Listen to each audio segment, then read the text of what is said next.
نبی علیہ الصلوۃ والسلام نے ایک حدیث مبارکہ میں ارشاد فرمایا، یہ حدیث مبارکہ بہت دل کے کانوں سے سننے والی بات ہے۔ امید ہے کہ آپ حضرات تعاون فرمائیں گے اور پوری توجہ سے اس کو سنیں گے۔ سالم مولا ابی حذیفہ روایت کرتے ہیں کہ قال رسول اللہ صلی اللہ علیہ وسلم یؤتی باقوام من ولد آدم یوم القیامت معہم حسنات کأنہا مثل جبال تہامہ، قیامت کے دن کچھ لوگ پیش کیے جائیں گے جن کی نیکیاں تہامہ کے پہاڑوں کے برابر ہوں گی،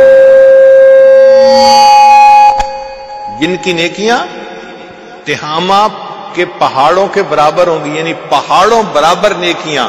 اس کا مطلب نیکی کے کام خوب دوڑ دوڑ کے کرتے تھے، بھاگ بھاگ کے کرتے تھے۔ حتی اذا دنو یعنی اشرفوا علی الجنت نودی فیہم لا نصیب لکم فیہا، جب جنت کے قریب آئیں گے تو ان کو کہہ دیا جائے گا ان کا جنت میں کوئی حصہ نہیں ہے۔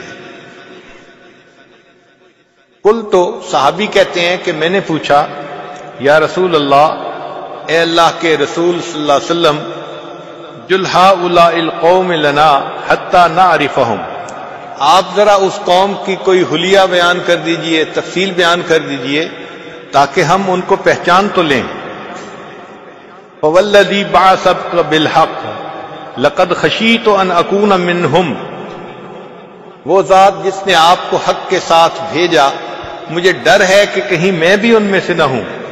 فقال، نبی علیہ السلام نے ارشاد فرمایا، اما انہم کانوا یصومون، یہ وہ لوگ ہوں گے جو روزے رکھتے ہوں گے، ویصلون، نمازیں پڑھتے ہوں گے، ویقومون لیلہم، اور راتوں کو تہجد بھی پڑھتے ہوں گے، ولکنہم اذا شرع لہم شیء من الحرام وثبوا علیہ، جب ان کو کوئی گناہ کرنے کا موقع ملتا ہوگا تو وہ گناہ کر لیتے ہوں گے۔ فأحبط اللہ عز وجل اعمالہم، اور اللہ تعالیٰ ان کے کیے ہوئے عملوں کو ضائع فرما دیں گے۔ اب یہاں چند باتیں غور طلب ہیں کہ یہ وہ لوگ نہیں ہیں جو دین سے بیزار ہوتے ہیں، ان کے اعمال تہامہ پہاڑوں کے برابر نیکیاں ہوں گی، اور یہ صرف فرض نمازیں نہیں پڑھتے ہوں گے، یہ رات کی تہجد گزار لوگ ہوں گے، دیندار لوگ ہوں گے، اوڑھنا بچھونا دین ہوگا۔ مگر مسئلہ کیا ہوگا؟ مسئلہ یہ ہوگا کہ جب گناہ کا موقع ملتا ہوگا تو گناہ سے رکتے نہیں ہوں گے۔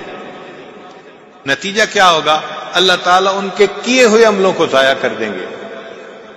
اب ایک طرف تو پہاڑوں برابر نیکیاں ہیں اور دوسری طرف ان کو اللہ تعالیٰ قیامت کے دن ہوا منصورہ بنا دیں گے، مٹی بنا دیں گے۔ ایسا کیوں ہوگا؟ اس کی وجہ یہ ہے کہ یہ اللہ رب العزت کی پوجا کرنے کی بجائے اپنے نفس کی پوجا کرتے ہوں گے، اور یہ اللہ کے ساتھ شرک ہوگا۔ دیکھیں، ایک ہے زن پرستی، زر پرستی، شہوت پرستی، نفس پرستی، یہ سب کی سب بت پرستی ہی کی اقسام ہیں، خدا پرستی کوئی اور کی۔ تو یہ اتنی نیکیاں کرنے کے باوجود بھی گویا بت پرستی کرنے والے لوگ ہیں۔ اللہ تعالیٰ قرآن مجید میں ارشاد فرماتے ہیں، افرأیت من اتخذ الہہ ہوا، کیا دیکھا آپ نے اسے جس نے اپنی خواہشات کو اپنا معبود بنا لیا؟ تو یہ اللہ کو معبود بھی بنا رہے ہیں مگر نفس کو بھی معبود ہی بنایا ہوا ہے، اس کی بھی عبادت کرتے ہیں، اس کے سامنے بھی جھک جاتے ہیں۔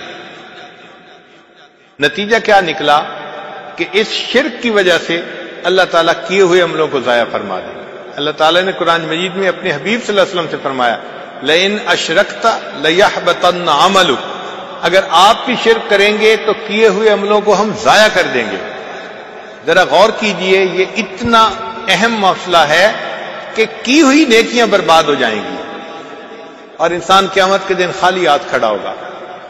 لہذا یہ بہت ہی توجہ طلب بات ہے کہ ہم شریعت کی چند باتوں پر عمل کر کے خوش نہ ہو جائیں کہ جی ہم تو بڑے نیک بن گئے۔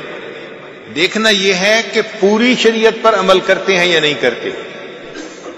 اللہ کے سامنے پوری طرح اپنا سر جھکاتے ہیں یا نہیں جھکاتے. اور اگر منمانی کر لیتے ہیں، خفیہ گناہ کر لیتے ہیں، خلوت میں گناہ کر لیتے ہیں، تو اس کا مطلب یہ ہے کہ ہم تو اپنے نفس کی پوجا کر رہے ہیں، جس کی وجہ سے قیامت کے دن پہاڑوں برابر نیکیوں کے باوجود جنت میں نہیں جا سکیں گے، جہنم میں جانا